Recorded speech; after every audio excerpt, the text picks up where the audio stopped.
તો 24 કલાકમાં રાજ્યના 55 તાલુકામાં વરસાદ નોંધાયો છે। 24 કલાકમાં સૌથી વધુ રાજકોટમાં વરસાદ ખાબક્યો છે। 24 કલાકમાં રાજકોટમાં 2.6 ઇંચ જેટલો વરસાદ નોંધાયો છે। તો કુંકાવાવ વાડિયામાં 1.9 ઇંચ વરસાદ ખાબક્યો છે। આ તરફ માંગરોળમાં 1.4 ઇંચ વરસાદ નોંધાયો છે।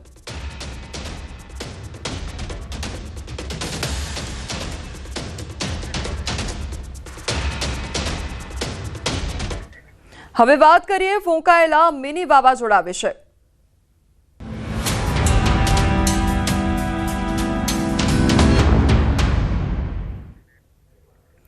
કહેવાય છે જગતનો તાત, પણ છતાં લાચાર તાત। એક તરફ માવઠાનો માર છે તો બીજી તરફ માર્કેટ યાર્ડ બંધ છે। જગતના તાત પર નુકસાનીનો ડબલ એટેક પડ્યો છે। જગતના તાત પર દુખતા પર ડામ જેવી સ્થિતિ થઈ ગઈ છે। માવઠાની આગાહીને પગલે જૂનાગઢ માર્કેટ યાર્ડ 24 મે સુધી બંધ રાખતા તાતમાંથી ઘાત જોવા મળી રહી છે અને માવઠાના કાળા ડિબાંગ વાદળા ઘેરાતા ખેડૂતોએ કેરી ઉતારી તૈયારી કરી રાખી છે। તો બીજી તરફ ફ્રૂટ માર્કેટમાં કેરીની આવક બંધ કરાતા ખેડૂતોમાંથી ચિંતાના વાદળો ઘેરાયા છે।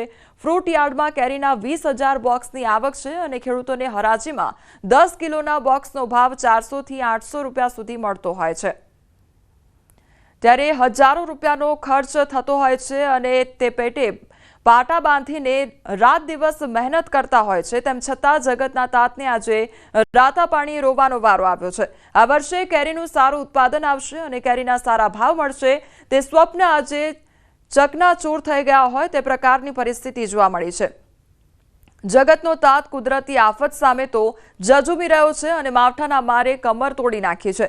ત્યારે ખેડૂતોને એમ છે કે હવે વધારે નુકસાન ન સહન કરવું પડે અને માવઠાની પણ આગાહી છે એટલે સગા સંબંધીઓને બોલાવી આંબા પરથી કેરીઓ ઉતારી લીધી અને બોક્સ પણ ભરી લીધા છે। હવે જ્યાં માર્કેટ યાર્ડમાં કેરીઓ લાવવાની તૈયારીઓ કરી ત્યાં તો નિર્ણય આવ્યો કે માવઠાની આગાહીને પગલે માર્કેટ યાર્ડ બંધ રહેશે।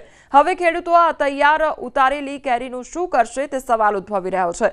ખેડૂતોમાં ચિંતાનો માહોલ પણ જોવા મળી રહ્યો છે।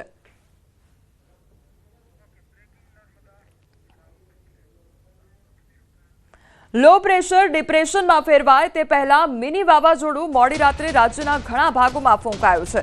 મિની વાવાઝોડું સુસવાટા મારતા તેજ પવન, ધૂળની ડમરીઓ ઉડી, ગાજવીજ અને તોફાની પવન બાદ વરસાદ ખાબક્યો। નર્મદાના રાજપીપળામાં મોડી રાત્રે મિની વાવાઝોડું ફૂંકાયું। તોફાની પવન બાદ ગાજવીજ સાથે વરસાદ ખાબક્યો હતો। તો મિની વાવાઝોડામાં કાચા મકાનોના નળિયા તેમજ છાપરા ઉડ્યા તો વીજ થાંભલાને પણ નુકસાન સર્જાયું હતું।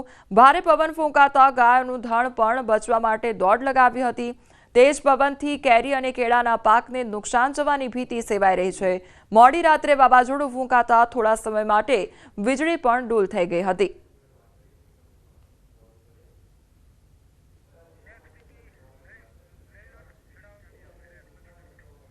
વડોદરા શહેર અને ગ્રામ્યમાં મિની વાવાઝોડું સર્જાયું હતું। મોડી રાત્રે અચાનક ભારે પવન ફૂંકાયો।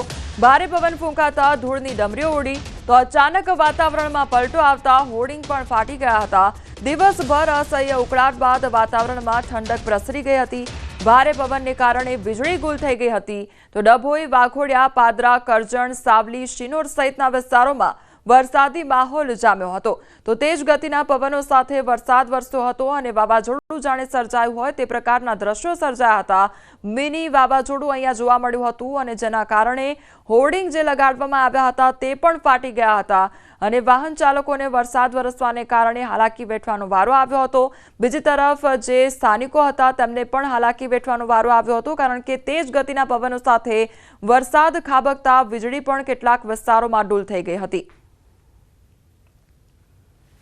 તો વડોદરામાં ભારે પવન ફૂંકાતા ધૂળની ડમરીઓ ઉડી હતી અને ધોધમાર વરસાદ પણ ખાબક્યો હતો જેના કારણે જે વડોદરા વિસ્તારમાં હોર્ડિંગ લગાડવામાં આવ્યા હતા તે પણ ફાટી ગયા હતા। તો વડોદરાના વાઘોડિયા પંથકમાં મધરાત્રે અચાનક વાતાવરણમાં મિની વાવાઝોડા જેવો માહોલ સર્જાઈ ગયો।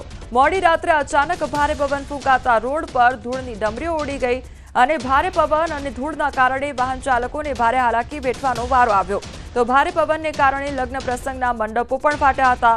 અનેક ગામોમાં વીજળી ગુલ થઈ ગઈ હતી। તો વરસાદ વરસવાને કારણે કેટલાક વિસ્તારમાં વીજળી ગુલ થઈ ગઈ હતી, તો રોડ રસ્તા પર ધૂળની ડમરીઓ ઉડતી નજરે પડી હતી, જેના કારણે વિઝિબિલિટી ઘટતા વાહન ચાલકોને વાહન હંકારવામાં પણ મુશ્કેલીનો સામનો કરવો પડ્યો હતો। તો બીજી તરફ લગ્ન મંડપના પણ એ દ્રશ્યો સામે આવ્યા છે કે જ્યાં આગળ લગ્ન મંડપ પણ ફાટ્યા હતા। તો રાજકોટના ભીચરી ગામે ભારે પવન સાથે વરસાદ ખાબક્યો। આ તરફ ભીચરી માતાજીના મંદિરે સાંજના સમયે ડુંગર ઉપર ભારે પવન ફૂંકાયો હતો। ડુંગરની આસપાસ પણ વાવાઝોડા જેવા દ્રશ્યો સર્જાયા હતા। ભારે પવનના કારણે મંદિરમાં પણ કુદરતી રીતે જ ઘંટનાદ થયો હોય તે પ્રકારના આ દ્રશ્યો સામે આવ્યા છે। તો ડુંગર પર પણ તેજ પવન ફૂંકાયો હતો અને વાવાઝોડું જાણે આવ્યું હોય તે પ્રકારની પરિસ્થિતિ સર્જાઈ હતી। તો મંદિરમાં પણ કુદરતી રીતે ઘંટનાદ થઈ રહ્યો હોય તે પ્રકારની સ્થિતિ જોવા મળી હતી।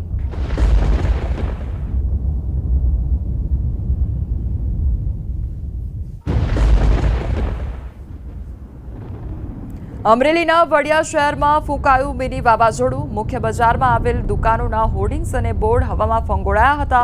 3 દરવાજા પાસે આવેલ રાજાશાહી વખતનો મહાકાય લીમડો ધરાશાયી થયો હતો। તો થોડી વાર માટે ભારે પવનને વાવાઝોડું જોવા મળ્યું હતું અને તેના કારણે વરસાદી માહોલ જામ્યો હતો। તો રસ્તા પરના કેટલાય વૃક્ષ ધરાશાયી થયા હતા। મિની વાવાઝોડું ત્રાટક્યું હોય તે પ્રકારની સ્થિતિ જોવા મળી હતી। રોડ રસ્તા પર પાણી વહેતા થયા હતા। સતત વરસાદ વરસ્યો હતો અને ભારે ઉકળાટ બાદ વરસાદ વરસતા લોકોને ગરમીથી રાહત પ્રાપ્ત થઈ હતી। તો બીજી તરફ વૃક્ષો પણ ધરાશાયી થયા હતા, જેના કારણે હાલાકી વેઠવાનો વારો આવ્યો હતો।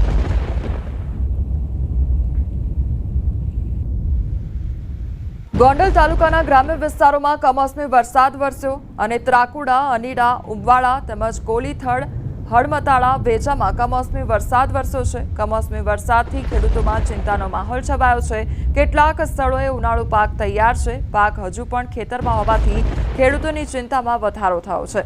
તો કમોસમી વરસાદ ત્રાટકતા ખેડૂતોને પારાવાર નુકસાની વેઠવાનો વારો આવવાનો છે અને હજુ પણ આગામી સમયમાં ચોમાસું વહેલું ત્રાટકશે તે પ્રકારની આગાહી જે કરવામાં આવી છે તેને લઈને ખેડૂતોને માથે આબ ફાટ્યું હોય તે પ્રકારની અત્યારે પરિસ્થિતિ જોવા મળી રહી છે। અમરેલીના વડિયાના ખડખડ ગામે વીજળીના કડાકા ભડાકા સાથે મુશળધાર વરસાદ ખાબક્યો છે। ખડખડ ગામની સ્થાનિક નદીમાં પૂર આવ્યું છે। ભારે પવન અને કરા સાથે વરસાદ ખાબક્યો છે। હવામાન વિભાગની આગાહી પ્રમાણે કમોસમી વરસાદ વરસ્યો છે। તો પવનો સાથે વરસાદ ખાબક્યો અને કરા પણ પડ્યા હતા। અમરેલી વડિયાના દ્રશ્યો છે। ખડખડ ગામમાં વરસાદ ખાબક્યો અને નદીઓમાં જાણે પૂર આવ્યા હોય તે પ્રકારની પરિસ્થિતિ પણ જોવા મળી હતી।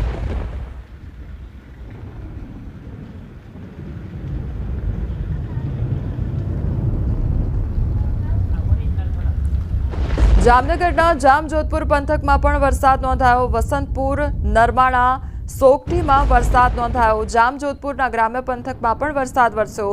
ભારે પવન સાથે વરસાદ ખાબક્યો છે। તો જામજોધપુર પંથકના આ દ્રશ્યો છે કે જ્યાં આગળ ગ્રામીણ વિસ્તારમાં પણ વરસાદી માહોલ જામ્યો હતો।